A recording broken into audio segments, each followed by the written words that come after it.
வணக்கம். குடியுரிமை என்றால் என்ன அப்படின்னு பார்க்க போற இந்த தருணத்தில் எங்கள் நிறுவனத்தின் சார்பாக இதை கண்டு கொண்டிருக்கும் அனைத்து குடிமகன்களுக்கும் எங்களது கனிவான வணக்கங்கள். ஸோ இன்னைக்கு நம்ம பார்க்க போற டாபிக் குடியுரிமை. இந்த குடியுரிமை அப்படிங்கிறது இங்கிலீஷ்ல சிட்டிசன்ஷிப் அப்படின்னு சொல்லுவாங்க.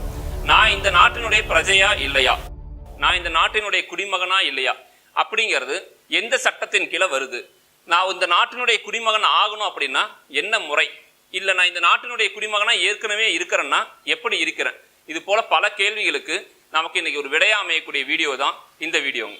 ஸோ குடியுரிமை அப்படின்னா இந்தியன் சிட்டிசன்ஷிப். ஒரு நாட்டின் சட்டப்பூர்வ உறுப்பினர் யார்? இப்போ இந்த நாட்டில் பல பேர் வரலாம், பல பேர் போகலாங்க.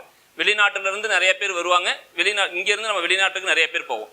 இதுல யார் இந்திய குடிமகன் அப்படிங்கிறத சட்டப்பூர்வமா சொல்லக்கூடிய ஒரு சட்டம் தாங்க குடியுரிமை சட்டம். இந்த குடியுரிமைங்கிறதுக்கு இங்கிலீஷ்ல ஆங்கிலத்துல சிட்டிசன் சொல்லுவாங்க. இந்த சிட்டிசன்கிற வார்த்தை சிவிஸ் அப்படிங்கிற லத்தீன் மொழியிலிருந்து வந்ததுங்க.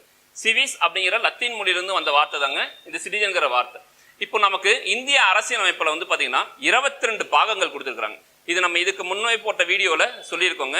அந்த வீடியோக்கான டிஸ்கிரிப்ஷனும் கீழே கொடுத்துருக்கு.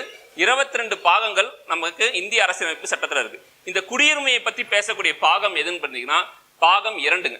அதுல சட்டப்பிரிவு 5 படிச்சீங்க அப்படின்னா நமக்கு நம்ம இந்திய குடிமகனா இருக்கிறோங்கிறது எதனால இருக்கிறோம், ஏன் நம்மளை இந்திய குடிமகன் சொல்றாங்கிற விஷயம் இந்த சட்டப்பிரிவுகளை படிக்கும் போது உங்களுக்கு தானா தெரியுங்க.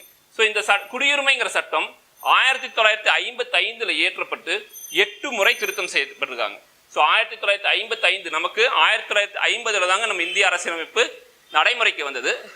1955 இதை இயற்றப்பட்டு அதுல வந்து இந்த குடியுரிமையை இயற்றப்பட்டு 8 முறை நமக்கு என்ன பண்ணியிருக்காங்க, திருத்தம் செஞ்சிருக்காங்க. அடுத்ததா குடியுரிமை பெற நான் இந்திய பிரஜையா மாறுவதற்கு, இந்திய குடிமகனா இருப்பதற்கு என்னெல்லாம் வழிமுறைகள் இருக்கு இந்தியாவில். இந்தியன் கான்ஸ்டிடியூஷன், இந்திய அரசியலமைப்பு நான் இந்திய குடிமகனா மாறுறதுக்கு எத்தனை வழிமுறைகளை வைத்திருக்கிறது அப்படிங்கிறத நம்ம பார்க்க போறோம். ஸோ குடியுரிமை பெறுவதற்கு இது ஒரு நோட் நீங்க எடுத்துக்கணும் அப்படின்னா நம்ம 10th ஸ்டாண்டர்ட் புக்கில் பேஜ் நம்பர் 187 10ஆம் வகுப்பு புத்தகத்தில் 187 போனீங்கன்னா இதை எளிமையாக கொடுத்துருப்பாங்க. இது ஒரு சின்ன குறிப்பாக உங்களுக்கு நாங்கள் சொல்ல விருப்பப்படுறோம். ஸோ குடியுரிமை பெற பிறப்பின் மூலமே நம்ம குடியுரிமை பெறோம். எப்போ பிறந்திருக்கணும், இந்தியாவில் நான் குடிமகனா இருக்கணும்னா எப்போ பிறந்திருந்திருந்தா நான் குடிமகனா இருப்பேன். 1950 அன்னைக்கு, அதாவதுங்க நம்மளுடைய இந்திய அரசியலமைப்பு ஏற்றுக்கொள்ளப்பட்ட நாள் வந்து ஜனவரி 26, 1950. ஜனவரி 26, 1950 அன்னைக்கு பிறந்த ஒரு குழந்தை அல்லது அதற்கு அந்த நாளுக்கு அடுத்த வருடங்களிலோ அடுத்த நாட்களிலோ பிறந்த ஒரு குழந்தை பிறப்பின் மூலமாவே இந்தியாவின் குடியுரிமை ஆயிடுது, இந்தியாவின் குடிமகனாக மாறிடுறாங்க. அடுத்தது இந்த பிறப்பின் மூலம் சொல்றதுல கிரேட்டர் தென் ஈக்குவல் இந்த குறியீடு நீங்க ஞாபகம் வச்சுக்கலாம். 1950க்கு மேல் பிறந்த அனைத்து குழந்தைகளும், அதாவது ஜனவரி 26, 1950க்கு மேல் பிறந்த அந்த நாளிலையும் அதுக்கு அடுத்த தினங்களிலும் பிறந்த அனைத்து குழந்தைகளும் பிறப்பின் மூலமா இந்திய குடிமகன்கிற ஒரு அந்தஸ்தை அடைகிறாங்க. அடுத்ததுங்க இந்திய குடிமகன்கிற அந்தஸ்தை வம்சாவளி மூலியமா நம்ம அடைய முடியும். உதாரணத்துக்கு ஒரு குழந்தை வெளிநாட்டுல பிறக்குது. அப்போ அந்த குழந்தையினுடைய தந்தை 1950க்கு முன்பே இங்கே பின்பே இங்கே பிறந்திருந்தாரும் அவர் என்ன வர்றாங்க, வம்சாவளி மூலியமா அவர் தந்தை வம்சாவளி மூலியமாக குடியுரிமையை அடைய முடியுதுங்க. அடுத்தது எனக்கு குடியுரிமை வேணும் அப்படின்னா நம்ம இந்திய சட்டப்பிரிவு 5-11 வரைக்கும் என்ன சொல்லுதுன்னா நம்ம பதிவு செய்து குடியுரிமையை பெற்றுக்கொள்ளலாம். இப்போ நிறைய பேர் பார்த்தீங்கன்னா நம்ம வெளிநாட்டுக்கு போகும்போது சொல்லுவாங்க நான் கிரீன் கார்டு வாங்கியிருக்கிறேன் அப்படின்னா சொல்லுவாங்க. அதுபோல் நம்ம இந்தியன் சிட்டிசன்ஷிப் கார்டு வாங்கணும் அப்படின்னா நான் இந்திய குடிமகனா மாறணும் அப்படின்னா பதிவு செய்யணுங்க. செய்யப்பட்ட அனைத்து ஆவணங்களையும் கொடுத்து நம்ம அரசாங்கத்தில் பதிவு பண்ணி நம்மளும் என்ன பண்ணிக்கலாங்க, இந்திய குடிமகனா மாற முடியும். அடுத்தது நேச்சுரலைசேஷன் அப்படின்னு இங்கிலீஷ்ல சொல்லுவாங்க. இயல்புரிமை அப்படிங்கிற இயல்புரிமைக்காக விண்ணப்பம் செய்து இயல்புரிமையிலே நம்ம குடியுரிமை பெற நம்மளால முடியுங்க.